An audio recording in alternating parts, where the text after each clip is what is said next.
নমস্কার, আমি হীরক আর আপনারা দেখছেন প্যারালাল ঝলক ডিজিটাল মিডিয়ায় এই প্রথম বাংলায় খেলার খবরের বুলেটিন। মোহনবাগান ইস্টবেঙ্গল থেকে ইপিএল লা লিগা, ভারতীয় ফুটবল থেকে আন্তর্জাতিক ফুটবল, সব খবর নিয়ে আমাদের বিশেষ সেগমেন্ট খেল সকার। মনীষার গোলও শেষ রক্ষা হলো না ভারতের, বহু সুযোগ নষ্ট। বেশিরভাগ সময় ম্যাচের দখল ভারতে নিজেদের দখলে থাকলেও শেষ পর্যন্ত চাইনিজ তাইপের কাছে 1-3 গোলে হেরে গেল ভারত। আর একই সঙ্গে এএফসি এশিয়ান কাপ থেকে ছিটকে গেল ভারতীয় মহিলা দল। ম্যাচের পরই হাসপাতালে ভারতীয় দলের অধিনায়ক এবং গোলরক্ষক, যদিও গুরুতর কিছু নয়। কয়েকটি টেস্ট করার পরই অবশ্য তাদের ছেড়েও দেওয়া হয়েছে। প্রতিযোগিতায় টিকে থাকতে এই ম্যাচ জিততেই হতো ভারতকে, আর সেটাও অন্তত 2 গোলের ব্যবধানে। যদিও ম্যাচে 12 মিনিটের মধ্যেই সঞ্জুর ভুল ব্যাকপাসে খেসারত দিতে হয় ভারতকে। কার্যত ফাঁকা গোলেই বল জড়ান ওয়াইএইচ সু। যদিও 39 মিনিটে মনীষা ভারতকে সমতায় ফেরান, কিন্তু প্রথমার্ধ শেষ হওয়ার কিছুক্ষণ আগেই ওয়াই সুয়ের গোল এগিয়ে যায় চাইনিজ তাইপেই। কিন্তু বিরতির পর আর ফিরতে পারেনি ভারত, যদিও এই অর্ধেও বহু সুযোগই পেয়েছিল ভারতীয় মহিলা বাহিনী। বরং 77 মিনিটে ইউ চিনচেনের গোলে ভারতের কফিনে শেষ পেরেকটি পুঁতে দেয় চাইনিজ তাইপেই। আগামী 14ই মার্চ ঘরের মাঠে ইস্টবেঙ্গলের সামনে এবার কেরালা ব্লাস্টার্স।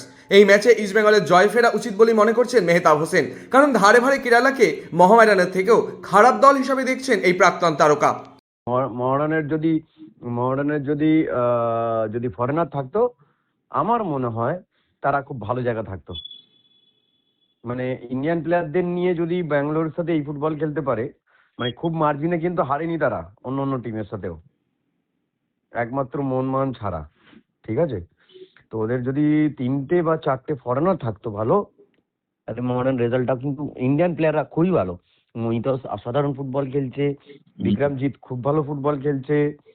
ঠিক আছে, তোমার তো কেরালা ব্লাস্টারের যদি ফরেনার দেখো, ওরা ইন্ডিয়ান থেকেও মানে বলতেন, আমি কোনোদিন কোনো প্লেয়ারের সম্বন্ধে বলি না। নিজে কেরালা ব্লাস্টারে খেলেছি, আমি কি সব প্লেয়ারকে দেখেছি। হিউমকে দেখেছি, হ্যাঁ, তারপরে তোমার হ্যাংবার্টকে দেখেছি, হ্যাঁ, আইল্যান্ড ওয়ার্ল্ড কাপকে দেখেছি।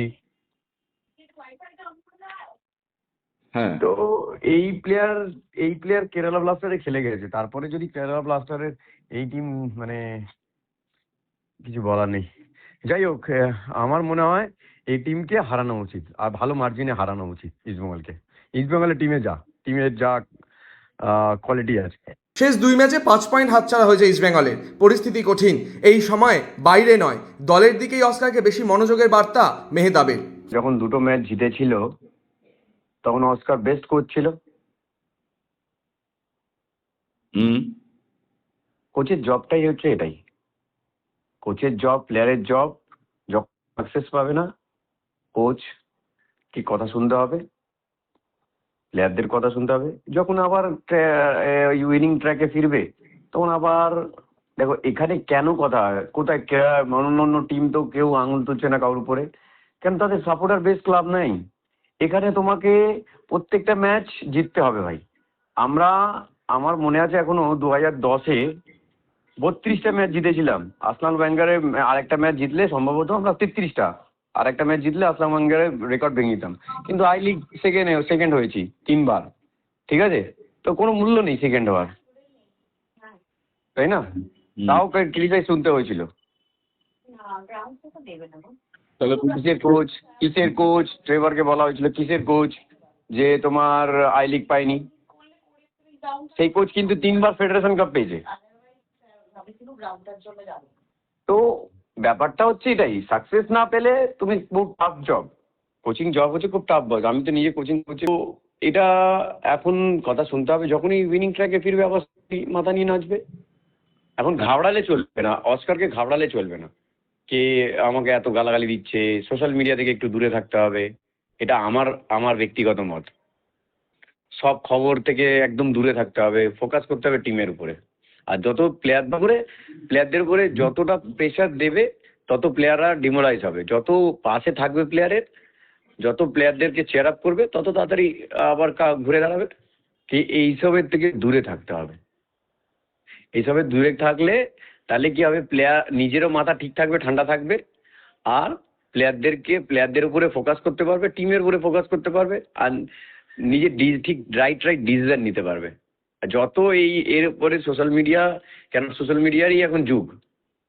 আর এখন কারলো হাত কি মুঠি মে যেটা বলে, যার যেটা বক্তব্য, যার যেটা তাকে চেনে না, হয়তো হটস্টার তাকে চেনে না, ঠিক আছে, সেও কমেন্ট লেখার অধিকার আছে। কেন আমাদের দেশে সবার বলার অধিকার আছে। তো তুমি যার যেটা মত সে লিখবে, সেটা নিয়ে ঘাবড়ালে হবে না। আর তুমি না দেখলেই আরো ভালো। বেঙ্গালুরুর বিরুদ্ধে 80% জেতার সুযোগ মোহনবাগানের, বাকি 20% কম। কেন এই ব্যাখ্যা? মোহনবাগানের প্রাক্তন ফুটবলার সত্যজিৎ চ্যাটার্জি। 80% 3 পয়েন্ট নিয়ে ফিরবে। 80%, 20% ছেড়ে দিলাম। কারণ মোহনবাগান যেভাবে খেলছে, মোহনবাগানের যে টিমের ওয়েট, মোহনবাগানের যে কোয়ালিটি, বিশেষ করে স্বদেশি এবং বিদেশি দুটোর কোয়ালিটি একটা নয় কিন্তু। এবং যে মানে আমি লাস্ট ম্যাচটা দেখেছি, যে কি বলে তো যে রিডিং, মানে কি বলবো, যেটাকে বলে না মোবিলাইজেশন বলে না, যে এত ইন্টেন্সিটি, এত মোবিলাইজেশন, এত ক্রিয়েশন, এত কিছু রয়েছে, যেটা মোহনবাগানের অনেকদিন আমি বলেইছি যে এই টিমটা মোহনবাগানের একটা ব্যাপার আছে, যেটা আমাদের সেই 60-এর দশক আমরা যেটা দেখেছি, 8-এর দশক 9-এর দশকে কি হতো, বাঞ্চ অফ প্লেয়ার থেকে রয়ে যেত, রাখা হতো তাদেরকে। তাতে কি হতো, টিমটা না কি বছরের পর বছর কি হতো, একই ধরনের এদের সবকিছু দিকটা একসাথে গড়ে ওঠে। বুঝতে পেরেছি, মনস্তাত্ত্বিক দিক, মাঠে বোঝাপড়ার দিক, মাঠের of the field, on the field, everything, এই যে একসাথে থাকা। এবং তুই দেখ, বিগত 4-5 বছরে মোহনবাগান টিমে খুব বেশি পরিবর্তন হয়নি।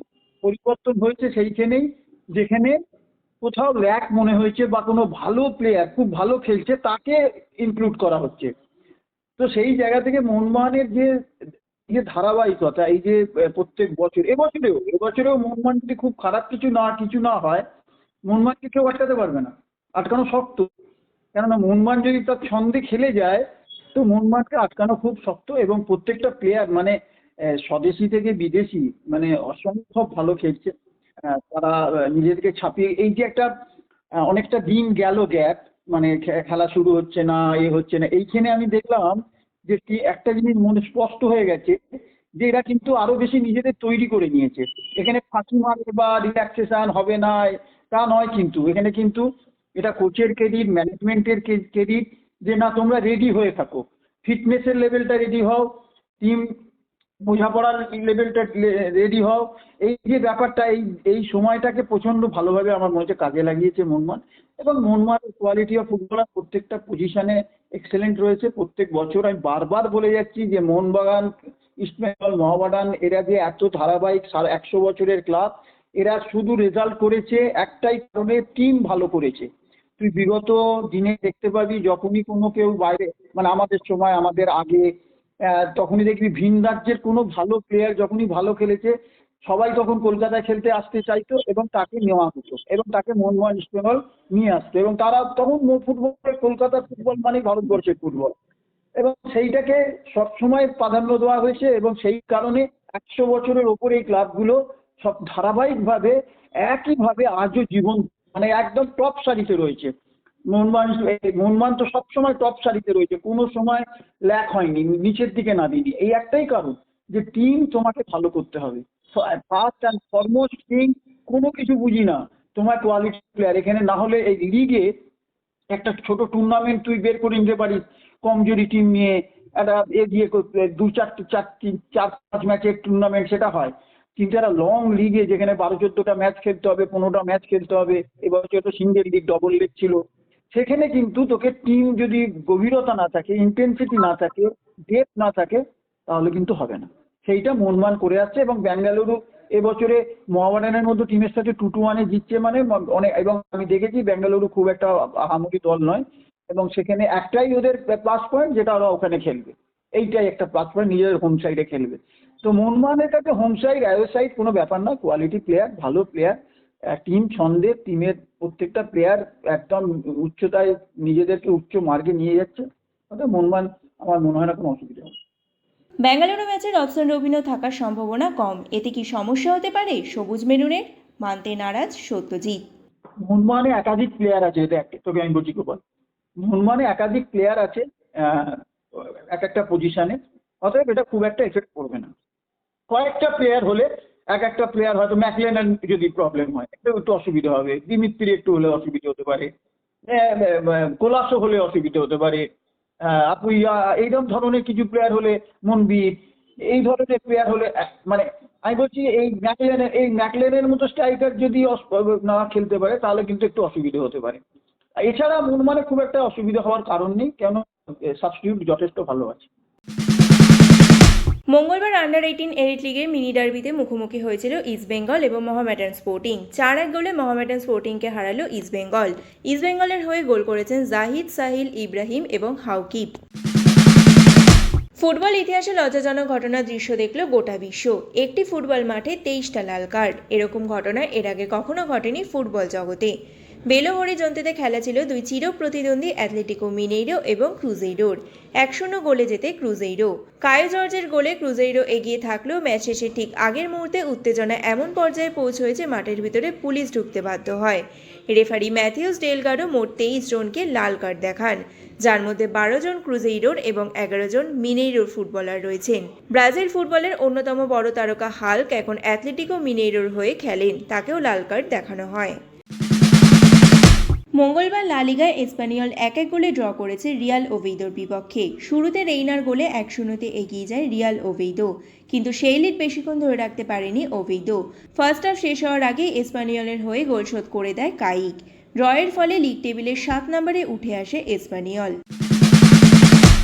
বিরাট রোহিত থেকে অভিষেক বুমরা আন্তর্জাতিক মঞ্চে কিরকম করছেন সকলে। ক্রিকেট দুনিয়ার যাবতীয় খবর সঙ্গে ঘরোয়া ক্রিকেটের খবর নিয়ে আমাদের বিশেষ সেগমেন্ট লে ছক্কা।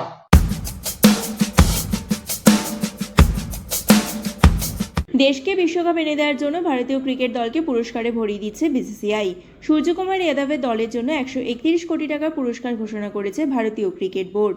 2 বছর আগে রোহিত শর্মার নেতৃত্বে ভারত যখন টি-20 বিশ্বকাপ জিতেছিল সেবার সূর্যরা পেয়েছিলেন 125 কোটি টাকা, এবার আরও 6 কোটি টাকা বেশি।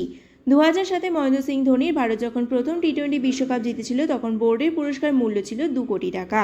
2011 সালে ধোনির নেতৃত্বেই একদিনের বিশ্বকাপ জিতেছিল ভারত, তখনও বোর্ড দলকে 2 কোটি টাকা দিয়েছিল। এরপর 2024-এ 125 কোটি এবং 2026-এ 131 কোটি টাকা দিল বিসিসিআই। রবিবার আহমেদাবাদে তৃতীয়বারের জন্য টি-20 বিশ্বকাপে চ্যাম্পিয়ন হয়ে ইতিহাস গড়েছেন সূর্যেরা। একই সঙ্গে প্রথম দল হিসেবে পরপর 2বার টি-20 বিশ্বকাপ জেতার নজিরও করেছে তারা। এক বিশ্বকাপ শেষ হতেই আরেক বিশ্বকাপের ভাবনা গৌতম গম্ভীরের মাথায়। বিশ্বকাপ জয়ের দুদিনের মধ্যে ভারতীয় দলের কোচ জানিয়েছেন এবার লক্ষ্য 2027-এর 50 ওভারের বিশ্বকাপ। আইপিএল শেষ হওয়ার মধ্যেই পরের বছরের একদিনের বিশ্বকাপের রূপরেখা তৈরির কাজও শেষ হয়ে যাবে। 2027-এর বিশ্বকাপ দক্ষিণ আফ্রিকায় হবে। সেখানকার উইকেটে গতি এবং বাউন্স দুটিই থাকবে। যুগ্ম আয়োজক হিসেবে থাকছে নামিবিয়া এবং জিম্বাবুয়ে। বিশ্বকাপের আগে ভারতের হাতে এখনও 25 থেকে 30টি একদিনের ম্যাচ রয়েছে। টি-20 বিশ্বকাপ শেষ। আগামী 28 মার্চ থেকে শুরু হবে আইপিএল। মাঝের কয়েকদিন বিশ্রাম ভারতীয় দলের ক্রিকেটারদের। তারই মধ্যে 14 মার্চ বিয়ে ভারতীয় দলের বাঁহাতি স্পিনার কুলদীপ যাদবের। বাগদত্তা বংশিকাকে বিয়ে করছেন কুলদীপ। ছোটবেলার বান্ধবীকে জীবনসঙ্গী হিসেবে বেছে নিয়েছেন তিনি। 14 মার্চ মুসৌরিতে হবে বিয়ের অনুষ্ঠান। তারপর 17 মার্চ লখনৌয়ে হবে প্রীতিভোজের অনুষ্ঠান। লখনৌয়ের অনুষ্ঠানে উপস্থিত থাকার কথা উত্তরপ্রদেশ এবং ভারতীয় দলের বেশ কিছু ক্রিকেটারের। ক্রিকেট ফুটবলের বাইরেও অন্যান্য খেলা নিয়ে আমাদের সেগমেন্ট উইং প্লে।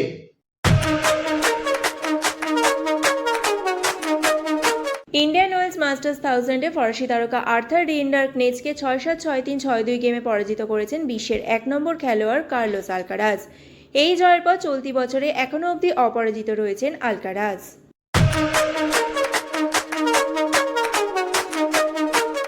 প্যারালাল ঝলক আজ এই পর্যন্তই। ফুটবল, ক্রিকেট সহ খেলাধুলার যাবতীয় লেটেস্ট আপডেটের জন্য প্রতিদিন রাত 10টায় প্যারালাল ঝলকে নজর রাখুন।